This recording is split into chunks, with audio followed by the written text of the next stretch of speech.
Shalom, selamat siang Bapak Ibu yang terkasih di dalam Tuhan Yesus Kristus. Kita kembali lagi pada program live streaming pelayanan dari Majelis Pendidikan Kristen Indonesia, bidang Task Force Doa dan Konseling bersama dengan Digital Bara Ministry. Saudara, hari ini kita akan bersama-sama membahas satu topik yang mungkin menjadi pergumulan sejuta umat, yaitu perasaan rendah diri, insecure, minder gitu ya. Bapak Ibu, hari ini kita akan membahas topik ini bersama-sama dengan Ibu Kori. Ibu Kori dikenal dengan Ibu Kori Sidauruk, MAKP. Beliau adalah seseorang yang melayani dan terpanggil sebagai konselor dan juga staf Perkantas Indonesia. Saudara, mari sebelum kita memulai kegiatan ini, kita berdoa memohon pimpinan Tuhan. Mari kita berdoa. Bapa kami dalam kerajaan surga, Tuhan kami bersyukur hari ini kami boleh kembali bersama-sama diberikan kesempatan oleh Tuhan belajar satu kali lagi tentang topik yang berkaitan dengan diri kami mungkin ya Tuhan, yaitu perasaan rendah diri yang kerap kali menjadi pergumulan, baik itu buat anak-anak, baik itu buat kami semua sebagai anak-anak Tuhan dan pelayan Tuhan. Tuhan berkati dan sertai hamba-Mu, Ibu Kori yang akan menyampaikan pemaparan ini. Kiranya apa yang disampaikan itu boleh menjadi berkat buat kami semua dan bahkan terlebih Tuhan berbicara secara pribadi lewat perantaraan hamba-Mu ini untuk kami boleh melihat keberadaan diri kami di hadapan Tuhan sehingga perasaan-perasaan dan pergumulan rendah diri dapat teratasi di dalam Kristus Yesus. Terima kasih ya Tuhan, kami menyerahkan kegiatan kami pada siang hari ini ke dalam tangan Tuhan. Di dalam nama Tuhan Yesus kami berdoa, amin. Kepada Ibu Kori kami persilakan. Ya, terima kasih Ibu Dian untuk kesempatannya.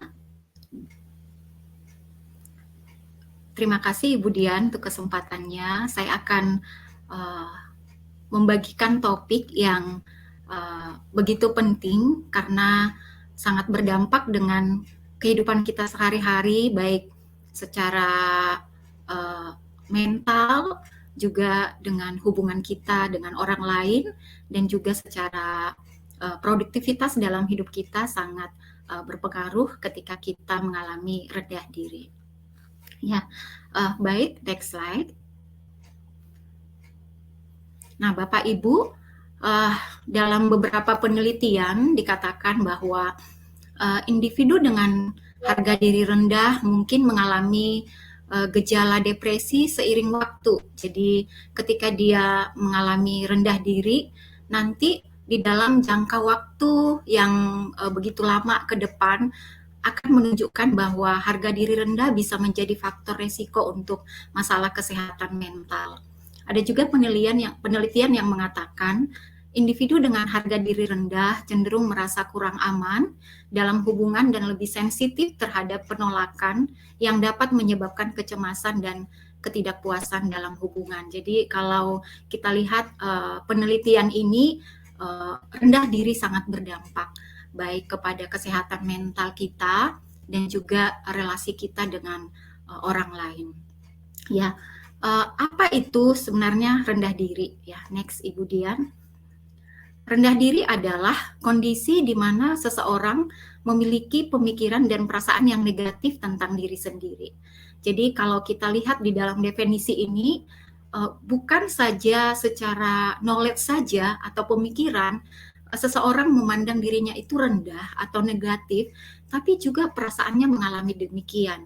Dan nanti kalau kita lihat, itu akan, nah Bapak Ibu, di dalam kondisi seseorang mengalami rendah diri ini, ada perasaan-perasaan yang umum yang sering dialami, yaitu merasa kurang berharga, tidak layak, tidak mampu. Nah, 3 perasaan umum ini, kalau dipetakan ada 3 perasaan yang menonjol, sehingga ke dalam dirinya dia sering berkata, aku tidak bisa melakukan itu, aku tidak berharga, aku tidak sempurna, aku tidak seharusnya melakukan kesalahan, aku tidak cukup, tidak ada seorang pun yang mengasihiku.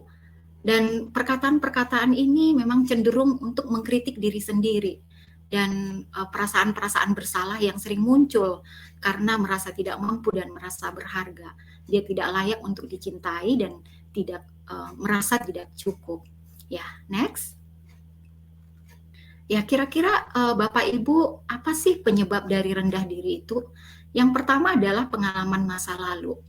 Yang kedua, lingkungan sosial. Dan yang ketiga, media dan standar yang tidak realistis. Ya, mari kita coba perhatikan ya Bapak Ibu masing-masing dari penyebab rendah diri ini.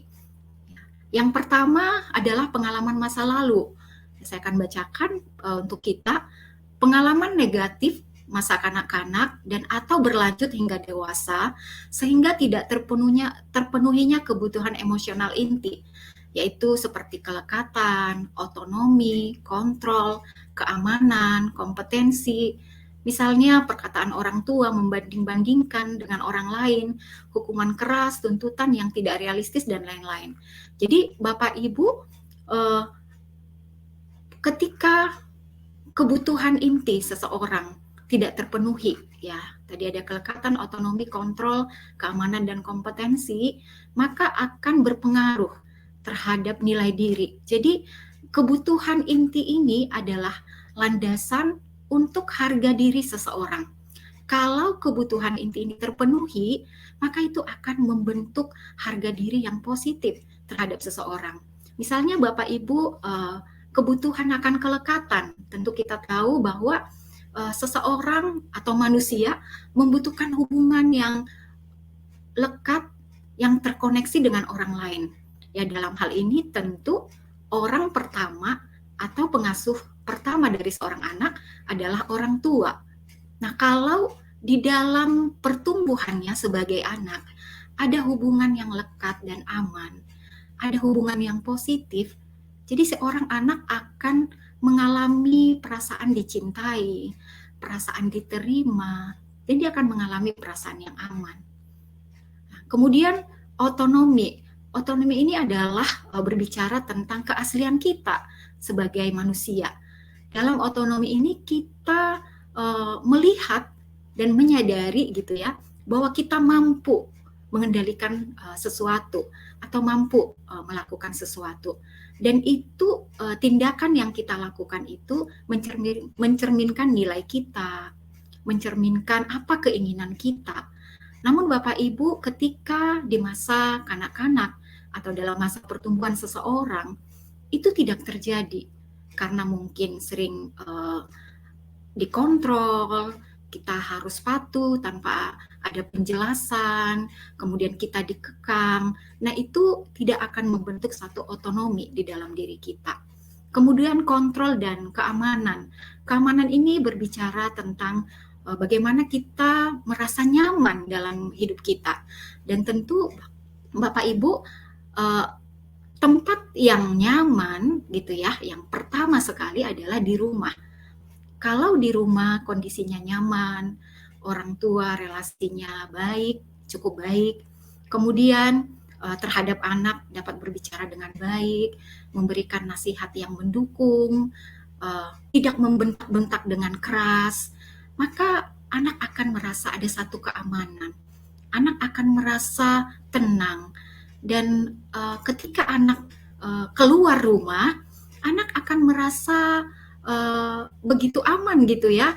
Waktu dia masuk dalam klub olahraga, bahkan ketika misalnya dia di sekolah atau di kelas, dia berani bertanya kepada gurunya, karena kalau dia tidak mengerti gitu ya, karena dia tahu gitu ya bahwa dia aman gitu ya, dan dia tahu bahwa keluarganya akan selalu mendukung. Nah, kemudian kompetensi adalah kesadaran bahwa kita itu memiliki satu kemampuan gitu. Jadi ketika seorang anak memiliki satu kemampuan, dia akan mengalami satu keberhasilan di dalam hidupnya. Nah, Bapak Ibu, ketika kebutuhan inti ini terpenuhi pada seorang anak, maka itu akan membangun harga diri anak. Namun yang terjadi Bapak Ibu, sebaliknya, kalau ini tidak terpenuhi, misalnya perkataan-perkataan orang tua yang membanding-bandingkan dengan orang lain. Misalnya orang tua mengatakan, kamu tidak seperti kakakmu, kamu tidak seperti adikmu. Karena bagi orang tua, standar seperti kakak dan adik, itulah yang harus dimiliki oleh dia. Atau mungkin perkataan orang tua yang negatif, misalnya, kamu pemalas. Atau mungkin orang tua mengatakan, kamu bandel. Kamu kenapa sih apa yang kamu kerjakan, nggak ada yang benar.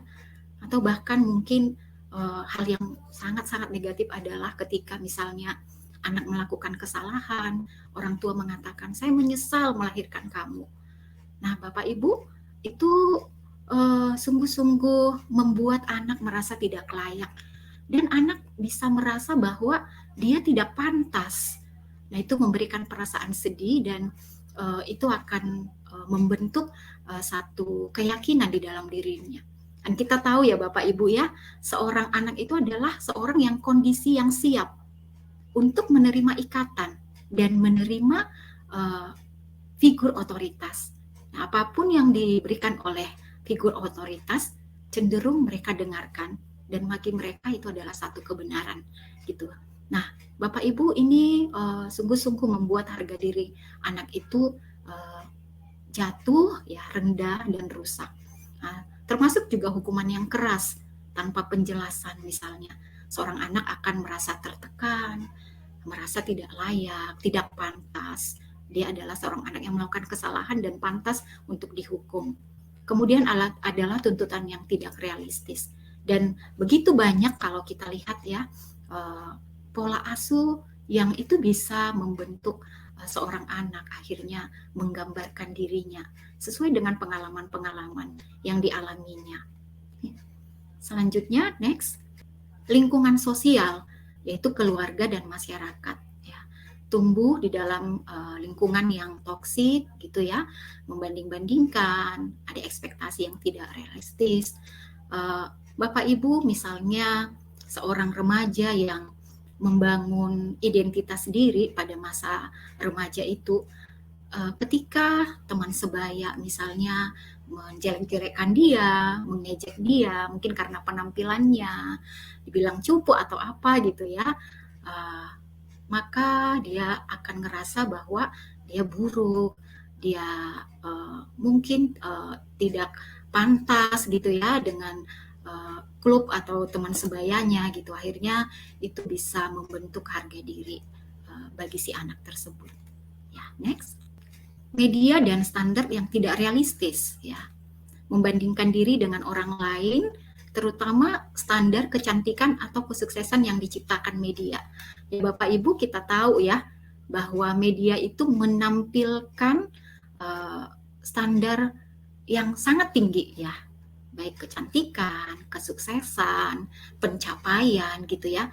Dan seseorang atau anak-anak bahkan remaja yang membangun identitas diri, mereka berusaha memenuhi standar dari media itu, misalnya standar cantik, standar mungkin influencer yang pencapaiannya bagus gitu.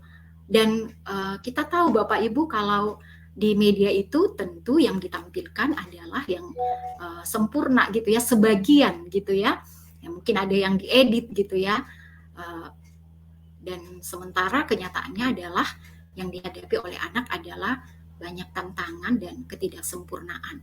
Jadi Bapak Ibu, media dan standar yang tidak realistis ini juga bisa mempengaruhi harga diri dari seseorang. Ya. Baik, next. Nah, Bapak Ibu, ketika muncul perasaan-perasaan yang negatif ini, dan apabila berlanjut, mungkin juga akan berlanjut pengalaman-pengalaman yang dialami remaja, bahkan dewasa gitu ya, dan dibiarkan dan tidak ditangani gitu ya, maka akan terus gitu ya terjadi siklus gitu ya, baik secara pemikiran, perasaan gitu ya, dan tindakan, dan itu akan memperkuat keyakinan seseorang akan dirinya. Ya misalnya Bapak Ibu, siklus yang terjadi di dalam rendah diri ini misalnya seseorang punya satu keyakinan gitu ya, bahwa dia itu tidak layak untuk dicintai. Nah, ketika di dalam situasi berelasi dengan orang lain, berinteraksi dengan orang lain, dia mungkin akan berpikir, kalau saya terbuka dengan diri saya yang sebenarnya, maka kemungkinan orang akan menolak saya. Nah, sehingga Bapak Ibu, dia kalau kita lihat gitu ya, di dalam perilakunya, dia memilih untuk tidak terbuka atau menghindari topik yang sedang dibicarakan, supaya itu tidak membicarakan atau ada kesempatan untuk dia mengungkapkan atau bercerita tentang dirinya. Dan ketika dia memilih berperilaku seperti itu, hasilnya adalah dirinya yang sejati itu tetap tersembunyi gitu ya, dan kesempatan untuk dicintai itu hilang. Karena Bapak Ibu, ketika seseorang terbuka gitu ya, ada orang juga yang mungkin mendengarkan dan menerima, sehingga dia bisa mengalami gitu ya, apa dan bagaimana rasanya dicintai. Dan hasilnya ketika dia seperti itu akan memperkuat gitu ya keyakinan intinya. Dia akan makin meneguhkan gitu ya, bahwa dia tidak layak untuk dicintai. Next. Ya, satu contoh lagi dalam siklus ini, Bapak Ibu misalnya berbicara tentang kemampuan. Ya, seseorang yang melihat dirinya bahwa dia adalah orang yang tidak memiliki kemampuan, kemudian dia adalah orang yang gagal, dia akan mengatakan, saya tidak kompeten, saya seorang yang gagal gitu ya, dan itu menjadi satu keyakinan di dalam dirinya. Nah, ketika ada situasi gitu ya, yang ada tawaran misalnya untuk satu pelayanan atau satu pekerjaan gitu ya, dia mungkin akan berpikir, jika aku nanti menerima atau mencoba, aku pasti gagal gitu. Dan perilakunya adalah dia akan menolak tawaran itu. Hasilnya adalah kesempatan untuk berhasil ya itu tidak terjadi gitu ya, atau mungkin kesempatan belajar itu terlewatkan, dan itu akan memperkuat keyakinan intinya bahwa dia tidak kompeten atau dia adalah seorang yang gagal. Jadi Bapak Ibu, siklus ini akan memperkuat keyakinan intinya bahwa dia adalah orang yang tidak layak dicintai, dia adalah orang yang gagal, dia adalah orang yang tidak mampu. Ya, next. Nah, Bapak Ibu, mari kita lihat apa sih tanda-tanda harga diri rendah. Yang pertama adalah mudah terluka atau tersinggung, ya Bapak Ibu. Nah, orang yang memiliki harga diri rendah karena memang dia sudah punya struggle atau keyakinan bahwa orang cenderung menolak saya, dan dia sangat sensitif terhadap penolakan. Bahkan ada satu keyakinan bahwa dia adalah orang yang tertolak seperti itu Bapak Ibu, sehingga ketika ada satu komentar gitu ya, atau mungkin di dalam percakapan, atau mungkin di dalam argumen atau perdebatan, dia ngerasa bahwa seseorang itu menolak dia seperti itu. Bahkan atau meskipun gitu ya, apa yang disampaikan seseorang itu sebenarnya bukan penolakan, tapi sedikit-sedikit itu diartikan gitu ya sebagai penolakan atau ketidaksukaan seseorang, atau orang-orang tuh tidak menerima dia gitu ya, sehingga setiap komentar gitu ya dia ngerasa bahwa itu feedback negatif dari seseorang, sehingga dia bisa terluka gitu ya, mudah tersinggung. Nah, yang kedua Bapak Ibu adalah terlalu membela diri secara berlebihan. Bapak Ibu, kita tahu seorang yang rendah diri itu sangat mengkritik dirinya sendiri, sehingga sangat sensitif gitu ya terhadap kritikan orang lain. Nah, apalagi dia sudah mengkritik dirinya, dia ngerasa kalau ada yang mengkritik, justru dia ngerasa semakin rendah banget gitu ya. Nah, sehingga Bapak Ibu untuk mengantisipasi kritikan ini, dia cenderung untuk membela diri gitu ya. Bahkan secara berlebihan gitu ya, bahkan mungkin hal-hal yang kecil gitu ya, saya tidak tahu apakah ada kecenderungan seperti itu kita perhatikan atau diri kita gitu ya. Misalnya gunting tidak kelihatan, misalnya temannya bilang gunting di mana gitu ya. Nah dia langsung membela diri gitu ya, dia bilang saya nggak pernah memakai gunting itu gitu ya. Padahal sebenarnya cukup mengatakan saya tidak tahu gitu ya. Nah mungkin itu salah satu contoh, atau mungkin ada banyak hal gitu ya, pembelaan diri yang berlebihan untuk menghindari kritik itu. Nah kemudian kesulitan untuk benar-benar berbelas kasih atau murah hati terhadap orang lain. Bapak Ibu, bagian ini bukan berarti orang yang rendah diri tidak memperhatikan orang lain, tidak peduli terhadap orang lain. Tapi kita tahu seseorang yang rendah diri sebenarnya sangat berfokus dengan dirinya.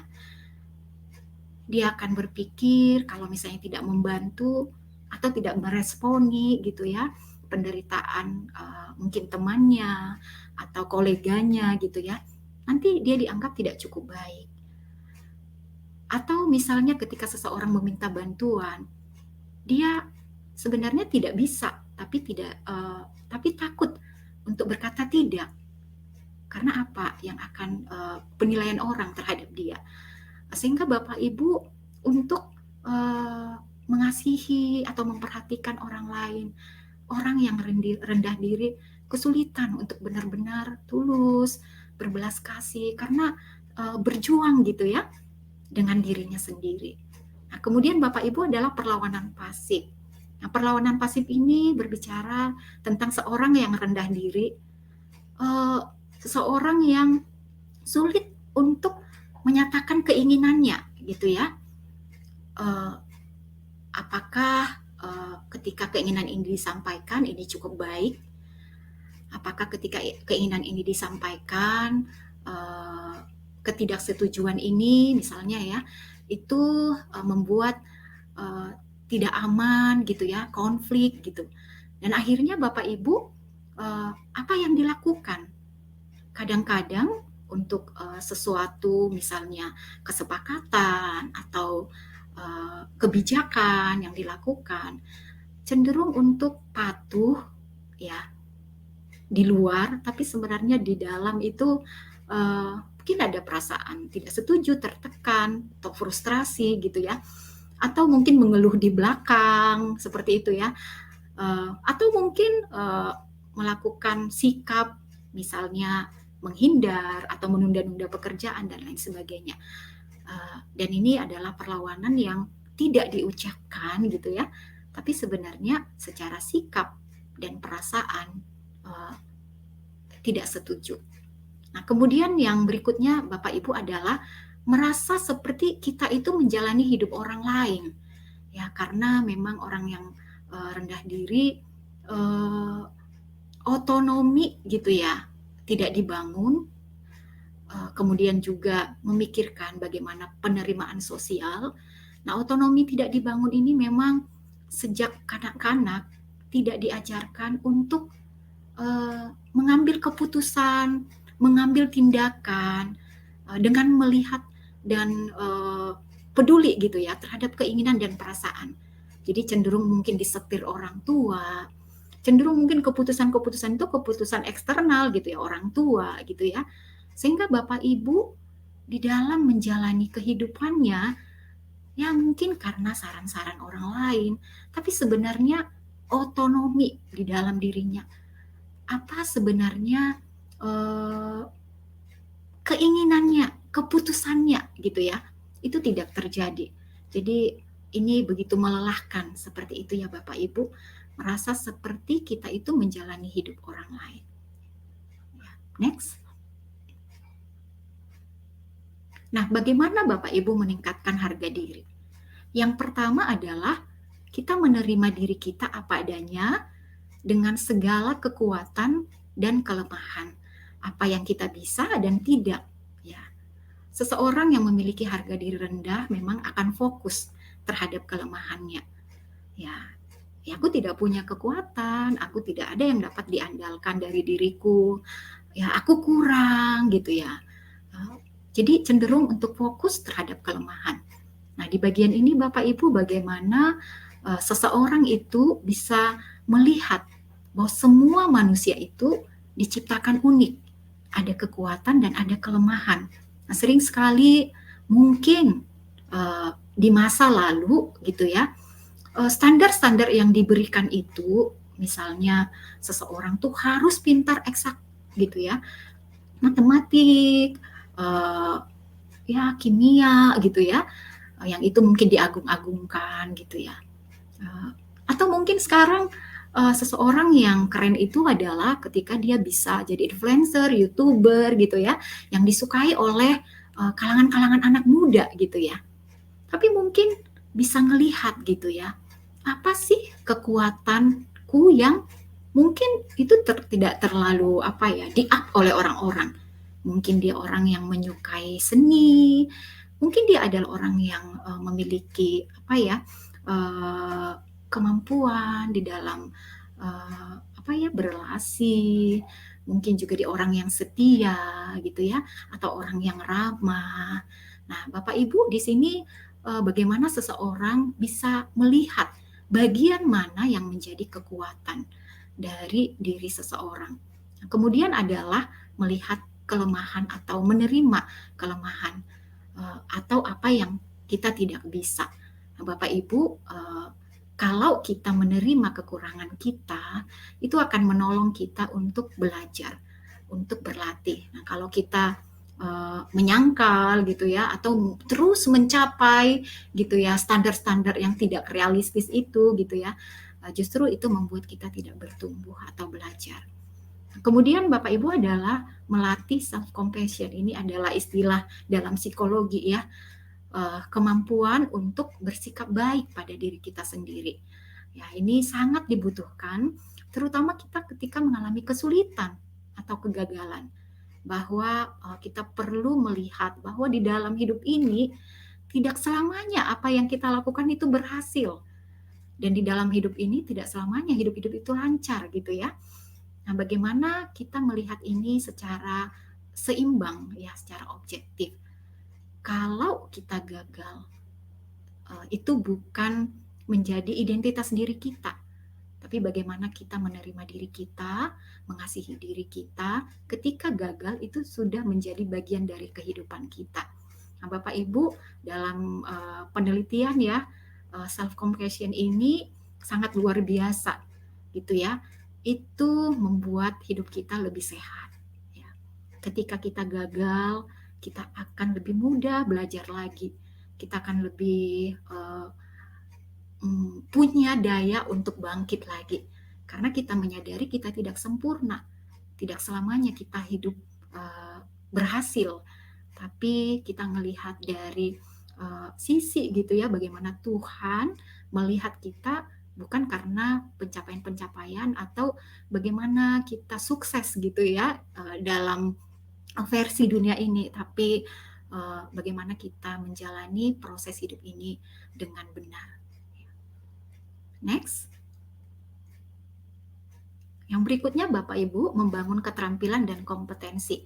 Nah, ini sangat penting sekali dalam hidup kita. Karena Bapak Ibu, kalau kita tidak melihat ada sesuatu kekuatan di dalam diri kita, maka memang ya kita merasa bahwa kita orang yang tidak mampu, orang yang tidak kompeten. Ya, ini berbicara tentang kompetensi, kita tuh tidak sedang membandingkan dengan orang lain gitu ya. Tapi ada sesuatu yang kita bisa di dalam versinya kita gitu ya. Nah, sehingga Bapak Ibu ketika membangun keterampilan dan kompetensi ini mungkin kita perlu ya mengikuti pelatihan-pelatihan seperti itu. Kemudian mungkin kita perlu upgrade diri. Nah, kadang-kadang orang yang rendah diri itu kan nggak tahu di mana sih kompetensinya, di mana sih kekuatannya gitu ya. Tapi mari kita mencoba. Ketika kita mencoba, kita akan melihat, oh ternyata saya mampu melakukan ini.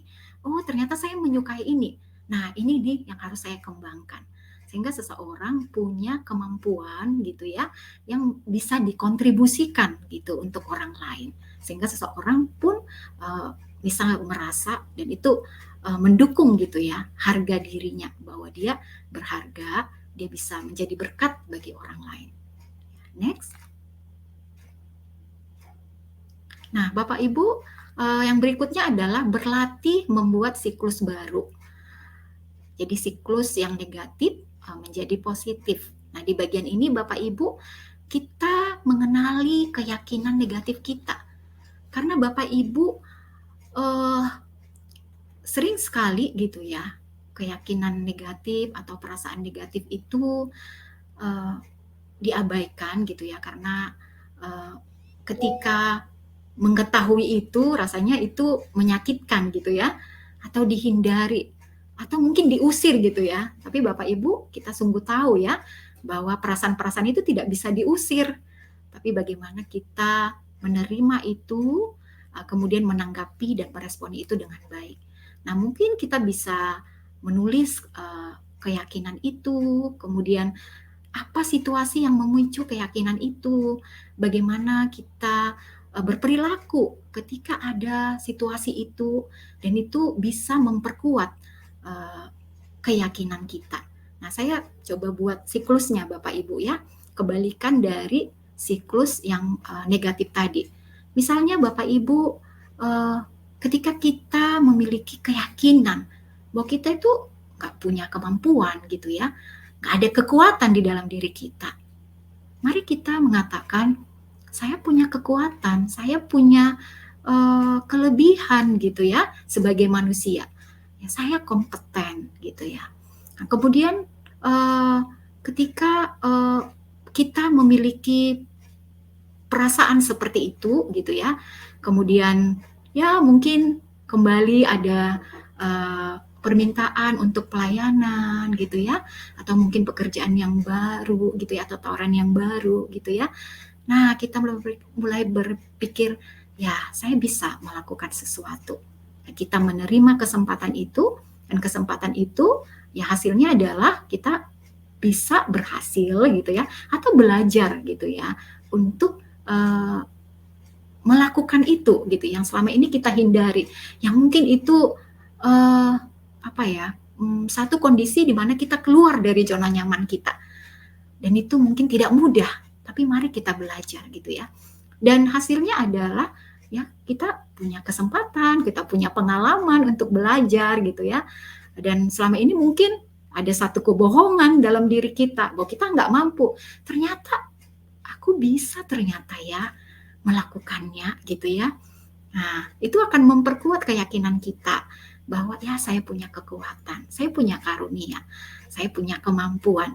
Dan kalau itu dilatih terus-menerus, tentu tidak mudah Bapak Ibu, karena ini adalah sekolah kehidupan kita ya, pengalaman-pengalaman yang mungkin itu bisa terjadi berulang-ulang. Tapi kalau kita mencoba untuk melatihnya, keyakinan negatif itu akan makin melemah dan membangun keyakinan positif di dalam diri kita. Ya. Next. Nah, yang terakhir Bapak Ibu, bagaimana meningkatkan harga diri kita? Yang terpenting adalah memandang diri kita sebagaimana Tuhan memandang kita. Ya, mari kita baca ya Yesaya 43 ayat 4a, saya cantumkan di slide. Oleh karena engkau berharga di mataku dan mulia, dan aku ini mengasihi engkau. Bapak Ibu, inilah perkataan Tuhan buat kita. Tuhan menganggap bahwa kita itu berharga di mata Dia, dan Dia mengasihi kita. Nah, Bapak Ibu, ketika Tuhan menyatakan ini kepada kita dalam kondisi kita berdosa, tentu Bapak Ibu, kejatuhan manusia dalam dosa, harga diri kita itu rusak. Gambar dan rupa Allah itu rusak di dalam diri kita.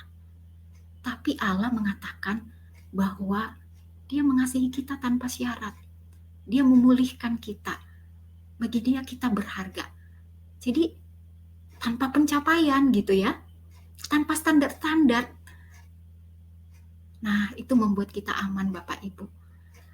Ya, bahwa kita berharga di mata Tuhan.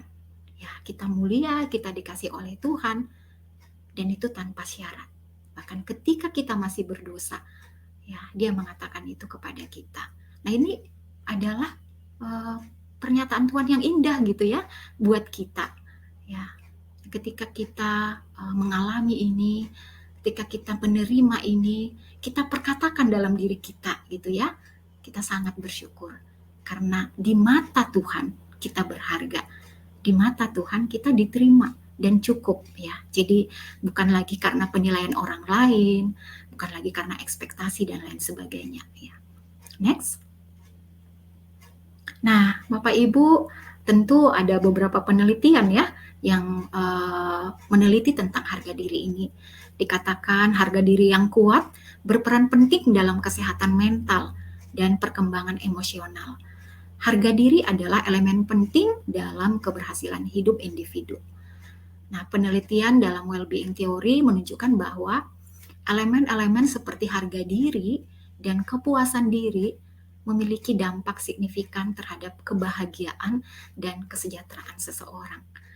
Bapak Ibu, bayangkan gitu ya, kalau hidup kita hidup bukan untuk mengesankan orang lain. Hidup kita bukan untuk memenuhi ekspektasi-ekspektasi orang lain.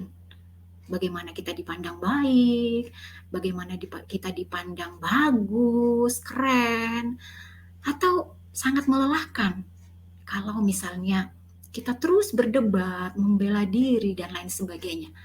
Nah, Bapak Ibu, bayangkan kalau kita memiliki harga diri yang sehat itu.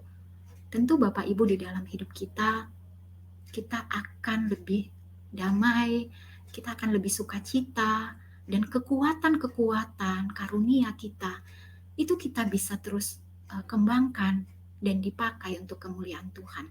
Ya, kiranya Tuhan menolong kita untuk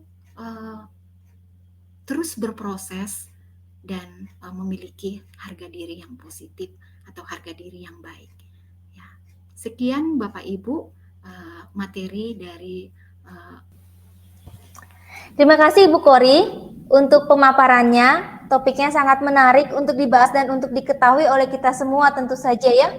Harga diri menjadi sebuah elemen yang penting tadi dikatakan dalam keberhasilan dan juga kesejahteraan hidup seseorang.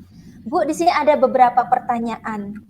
Bagaimana, yang pertama Bu, bagaimana apabila ditemukan bahwa guru sudah mencoba berusaha untuk membantu menemukan kekuatan dan kelemahan, tapi anak ini di dalam dirinya mungkin karena rendah dirinya begitu besar, sehingga setiap kali kalau diajak berdiskusi tentang kekuatan dan kelemahan selalu berkata, oh saya itu nggak punya kekuatan, saya itu kelebihan, saya itu nggak bisa apa-apa. Nah, apakah Ibu Kori ada masukan bagaimana pendidik atau guru ini bisa kayak membimbing kalau bertemu dengan anak-anak yang seperti itu?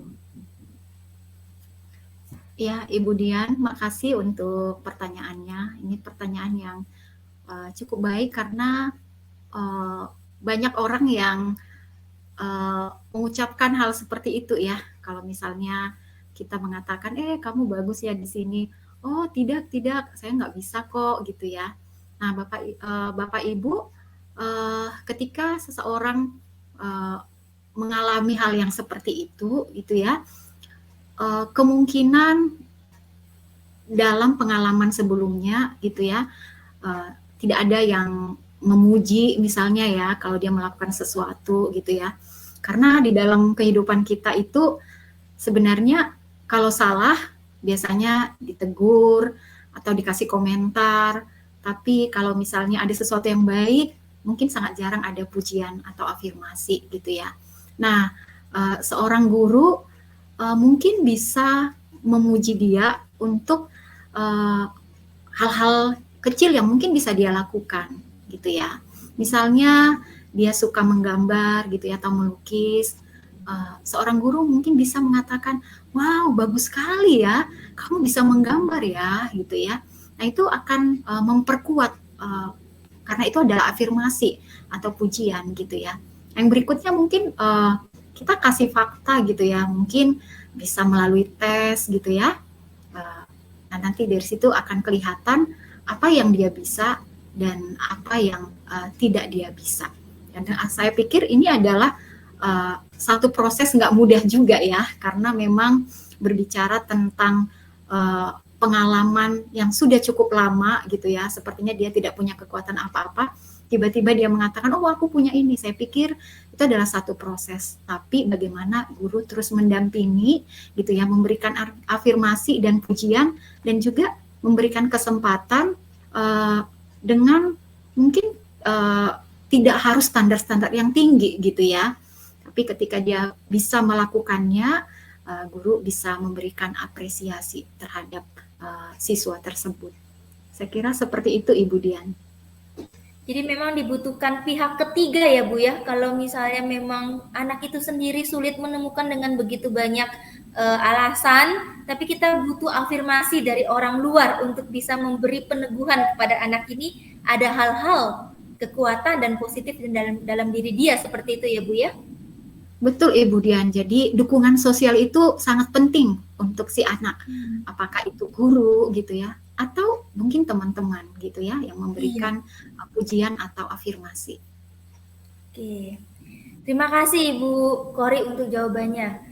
Bu, berkaitan dengan yang tadi, mengatasi keyakinan-keyakinan diri yang negatif dengan keyakinan diri yang positif gitu kan, siklus positif tadi sangat baik.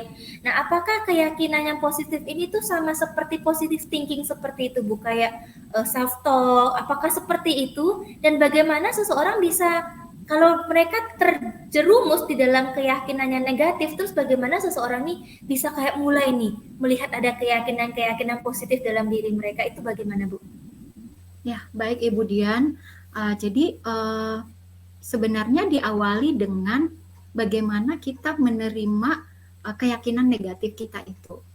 Ya, jadi kita tidak mengusir itu, kita tidak membuangnya, atau mungkin menghindari atau menekannya gitu ya, merepresinya gitu ya. Tapi kita coba untuk mengenali ya keyakinan negatif itu, dan kita mencoba untuk menjadi satu keyakinan positif, karena sebenarnya itu sudah terdistorsi gitu ya. Tidak mungkin ada seseorang yang nggak memiliki kekuatan gitu ya. Pasti ada talenta atau kekuatan, kemampuan yang diberikan oleh Tuhan. Nah, beranjak dari pemahaman itu. Nah, jadi ketika membuatnya sesuatu yang positif, itu ada dasarnya seperti itu ya, karena memang sudah ada keyakinan yang sudah terdistorsi gitu ya. Terdistorsi itu misalnya standar yang realistis, yang tidak realistis, ekspektasi gitu ya. Nah, kita ubah itu dengan satu keyakinan yang benar ya, yang positif. Misalnya ya kita layak untuk dicintai, kita kompeten, kita ada kekuatan. Nah, selanjutnya kita akan memasuki satu latihan gitu ya, meresponi perasaan positif yang kita telah buat itu gitu ya. Dan ya itu butuh proses, butuh ketekunan gitu ya. Dan mungkin dalam waktu yang tidak instan gitu ya, tapi dalam waktu yang mungkin akan berulang-ulang. Nah, kemungkinan untuk gagal atau mungkin juga orang menolak gitu ya, itu bisa terjadi gitu ya. Tapi bagaimana seseorang gitu ya, ketika di awal gitu ya, motivasinya adalah bagaimana dia mau berlatih gitu ya. Jadi ketika gagal atau ketika ada penolakan, itu tidak lagi menjadi satu identitas dirinya gitu ya. Tapi itu adalah satu proses latihan gitu ya, di dalam siklus baru atau pola baru gitu ya yang dia lakukan. Mungkin seperti itu Ibu Dian. Berarti memang akhirnya keyakinan diri yang positif itu harus jadi satu proses pembelajaran terus-menerus ya Bu ya, jadi satu proses yang harus kita latih terus dan melihat. Nah, ini proses yang baik adalah tadi akhirnya Ibu menggunakan Yesaya, bahwa memang memandang diri sebagaimana yang Tuhan lihat ke dalam diri kita. Di dalam prakteknya seringkali anak-anak Tuhan itu tahu bahwa dirinya itu berharga di hadapan Tuhan. Tapi terucap dari pertanyaan mereka, Tapi bagaimana Bu merasakan kalau saya tuh berharga? Ya tadi, karena mungkin banyaknya pengalaman yang memang tidak pernah mengafirmasi atau bahkan banyaknya pengalaman di keluarga menyakitkan. Nah, antara konflik, antara kognitif dan juga perasaan nih Bu, bagaimana Bu mendampingi anak-anak tuh yang saya tahu kok Tuhan tahu atau saya tahu kok Bu, ini saya mau dikasih Tuhan, tapi kok saya nggak merasa ya? Nah, itu bagaimana Ibu Kori menurut tanggapan Ibu Kori dalam mendampingi mereka? Ya, Ibu Dian, ini juga sering banget ya terjadi ya terhadap siswa-siswa yang kita didik atau orang-orang yang kita layani. Ya bahkan mungkin pengalaman kita juga pernah seperti itu ya. Jadi memang Ibu Dian ini ada perbedaan gitu ya antara intelektual kita gitu ya, kognitif kita dengan emosional kita ya, pengalaman emosional. Jadi memang sangat berbeda gitu ya. Dan tentu kita tahu pembentukan emosional ini atau pengalaman emosional ini tentu adalah pembentukan di masa lalu gitu ya. Jadi dia nggak merasakan apa sih rasanya dicintai gitu ya. Jadi dia tidak bisa menyimpulkan atau mendefinisikan dicintai itu seperti apa gitu ya. Padahal sebenarnya orang tua itu adalah perpanjangan tangan Tuhan ya. Nah, apalagi kalau misalnya dia di lingkungan yang tidak mendukung, misalnya di lingkungan yang membuli gitu ya. Nah, pengalaman-pengalaman trauma ini membentuk pengalaman emosional gitu ya. Dan sehingga memang ada perbedaan antara kognitif kita dengan pengalaman emosional kita. Sehingga Ibu Dian mungkin pada bagian ini kita menolong dia untuk bertanya kenapa mengatakan seperti itu gitu ya, menggali apa yang pernah dialaminya. Mungkin masuk dalam tahapan mengampuni dan menerima gitu ya, berdamai dengan kehidupannya dan meskipun tidak ideal hidup ini gitu ya, tapi ada Tuhan yang menerima kita apa adanya. Dan kemudian juga Ibu Dian mungkin perlu kita melihat ya bagaimana kondisi atau pengalaman spiritualnya gitu ya, spiritualitasnya. Bagaimana imannya kepada Tuhan. Ya, memang kalau belum mengalami Tuhan secara pribadi dalam hidupnya itu sangat sulit ya, gitu ya. Jadi mungkin ini juga momen bagi kita untuk memberitakan siapa Kristus gitu ya, yang mengasihi dia gitu. Mungkin seperti itu dia, Ibu Dian. Wah, iya, iya. Berarti memang ini aspeknya cukup luas ya Bu ya, bukan cuma aspek bagian kognitif, hanya sekedar tahu, tapi juga emosi dan juga bahkan spiritualitas menjadi sebuah PR buat kita semua dalam mendampingi anak-anak atau orang-orang yang Tuhan percayakan yang bergumul dalam kondisi rendah diri maksudnya ya. Nah, maaf, dalam kondisi rendah diri seperti itu ya Bu ya. Oke, Ibu Kori, sekali lagi terima kasih untuk penjelasan dan pemaparan dari Ibu. Mungkin ada closing statement yang Ibu mau sampaikan untuk kita semua sebagai kesimpulan. Kemudian minta dengan kasih, Ibu boleh menutup dan mendoakan kita semua kegiatan ini. Ya, terima kasih Ibu Dian. Bapak Ibu, yang terutama adalah kita dikasihi oleh Tuhan. Ya, jadi bagaimana kita mengalami itu dalam hidup kita. Dan kadang-kadang juga mungkin di dalam perjalanan hidup kita itu mungkin sesuatu yang sulit. Tapi bagaimana kita terus belajar, menerima kesempatan-kesempatan gitu ya. Saya sendiri juga gitu ya. Sangat sulit bagi saya untuk keluar dari zona nyaman gitu ya. Tapi saya mencoba untuk keluar dari zona nyaman saya dan akhirnya saya melihat oh ternyata selama ini adalah kebohongan-kebohongan yang saya tujukan kepada diri saya gitu ya. Dan saya bersyukur ya Tuhan baik dan bagaimana Tuhan terus menunjukkan kasih yang nyata, bukan hanya secara kognitif saja gitu ya, tapi kasih yang nyata di dalam hidup kita. Nah itu membuat diri kita makin kuat gitu ya, bahwa kita itu berharga dan dikasihi oleh Tuhan. Ya, baik Ibu Dian. Boleh minta dengan kasih Ibu Kori untuk berdoa dan menutup kegiatan kita pada siang hari ini.